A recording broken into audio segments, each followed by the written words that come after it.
கிறிஸ்துவில் பிரியமானவர்களே, ஆண்டவராகிய இயேசு கிறிஸ்துவின் நாமத்திலே உங்கள் யாவரையும் வாழ்த்தி ஆசீர்வதிக்கிறேன்.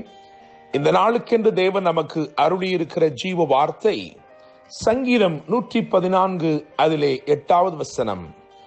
அவர் கன்மலையை தண்ணீர் தடாகமாகவும் கற்பாறையை நீரூற்றுகளாகவும் மாற்றுகிறார்.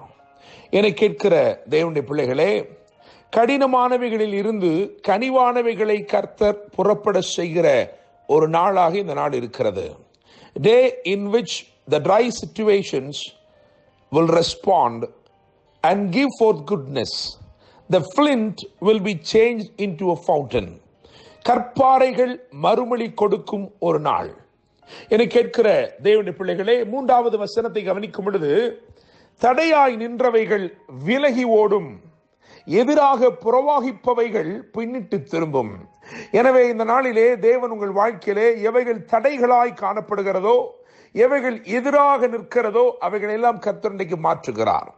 நம்முடைய தேவன் அகற்ற வேண்டியவைகளை உங்களுக்காக அகற்றுவார், அதட்ட வேண்டியவைகளை உங்களுக்காக அதட்டுவார், அதிரச் செய்ய வேண்டியவைகளை உங்களுக்காக அதிரச் செய்வார், அமர்த்த வேண்டியவைகளை உங்களுக்காக அமர்த்துவார். கடினமானவைகளில் இருந்து கனிவானவைகளை கர்த்தர் புறப்பட செய்கிறார் என்று நான் சொன்னேன். கற்பாறைகள் இன்றைக்கு கனிவான மறுமொழி கொடுக்கும் என்று சொன்னேன். அதற்கு ஆதாரமாக 3 சம்பவங்களை உங்களுக்கு முன்பதாக நான் வரிசைப்படுத்த விரும்புகிறேன்.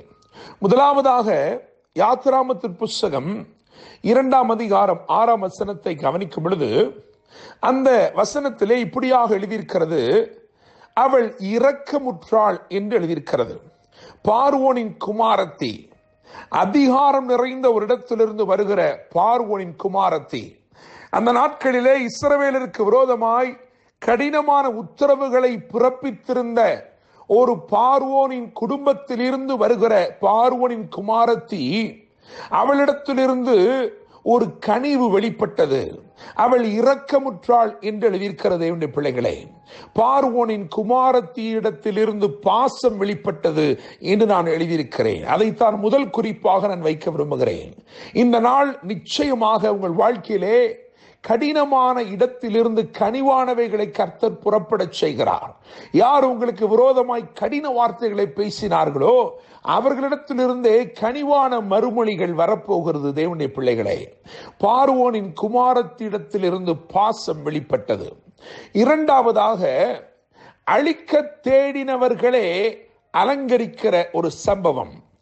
என கேட்கும் தேவனுடைய பிள்ளைகளே, எஸ்தர் புஸ்தகம் 6ஆம் அதிகாரம் அதிலே 10, 11 ஆகிய வசனங்களை வாசித்து பார்க்கும் பொழுது, ஆமான் அவன் மொர்தெகாயையும் அவனுடைய ஜனத்தையும் யூத குலத்தையும் அழிக்க நினைக்கிறான். ஆனால் அழிக்க நினைக்கிறவனை கொண்டே கர்த்தர் ஒரு அலங்கார விஷயத்தை, ஒரு அலங்கார காரியத்தை செய்கிறார். நீங்கள் அந்த 2 வசனங்களை வாசித்தால் அறிந்து கொள்வீர்கள். ஆமானை கொண்டே மொர்தெகாயை தேவன் அலங்கரிக்கிறார். என கேட்கிற தேவனுடைய பிள்ளைகளே, உங்களை அழிக்க தேடினவர்களே உங்களை அலங்கரிக்கிறவர்களாக மாறப்போகிறார்கள். கர்த்தர் கடினமானதில் இருந்து கனிவானவைகளை புறப்பட செய்கிறார் என்பதற்கு இன்னும் ஒரு சான்றாக எஸ்தர் 6ஆம் அதிகாரம் 10, 11 ஆகிய வசனங்களிலே நாம் வாசிக்கலாம். நிச்சயமாக அழிக்க தேடினவன் இப்பொழுது அலங்கரித்துக் கொண்டிருக்கிறான். இரவலாம் எப்படி அழிக்க வேண்டும் என்று நினைத்துக் கொண்டிருந்தவன் இப்பொழுது காலை பொழுதிலே வந்து அலங்கரிப்பதற்கு வகை தேடிக்கொண்டு நிற்கிறான். என கேட்கிற தேவனுடைய பிள்ளைகளே, இதெல்லாம் தேவனுடைய செயல். காரணம், அவர் கன்மலையை தண்ணீர் தடாகமாகவும் கற்பாறையை நீரூற்றுகளாகவும் மாற்றுகிறார் என்று எழுதியிருக்கிறது. அப்படிப்பட்ட மாற்றங்களை அவர் மாத்திரமே கொண்டு வர முடியும். Only God can change a flint into a fountain. இன்றைக்கு உங்கள் வாழ்க்கையிலே அப்படிப்பட்ட கிரியைகளை நிச்சயமாய் தேவன் செய்கிறார்.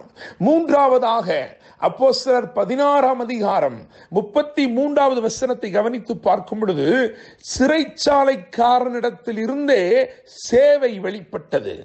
இன்னொரு விதத்தில் சொல்ல போனால், சேதப்படுத்தின இடத்தில் இருந்தே சேவை வெளிப்பட்டது. தேவனுடைய பிள்ளைகளே, நான் இப்பொழுது இந்த வசனத்தை நீங்கள் கவனித்து பாருங்கள். அப்போஸ்தலர் 16:33 அதன் அடிப்படையில் பார்க்கும் பொழுது, எந்த சிறைச்சாலைக்காரன் இங்கே அப்போஸ்தலனாகிய பவுலை சேதப்படுத்தினானோ அவனே இப்பொழுது காயம் கட்டுகிறான் என்று எழுதியிருக்கிறது. அதைத்தான் இன்றைக்கு நாம் தியானிக்கிறோம். கடினமானவைகளில் இருந்து கனிவானவைகளை புறப்பட செய்கிற கர்த்தர். என கேட்கும் தேவனுடைய பிள்ளைகளே, பார்வோனின் குமாரத்தினிடத்திலிருந்து பாசம் வெளிப்பட்டது, அழிக்க தேடின ஆமானிடத்திலிருந்து அலங்காரம் வெளிப்பட்டது. இங்கே சிறைச்சாலைக்காரன் சேதப்படுத்தின சிறைச்சாலைக்காரனிடத்திலிருந்து சேவை வெளிப்படுகிற தேவனுடைய பிள்ளைகளை. காரணம், அவர் கண்மலையை தண்ணீர் தடாகமாகவும் கற்பாறையை நீரூற்றுகளாகவும் மாற்றுகிறார். The dry ground will respond.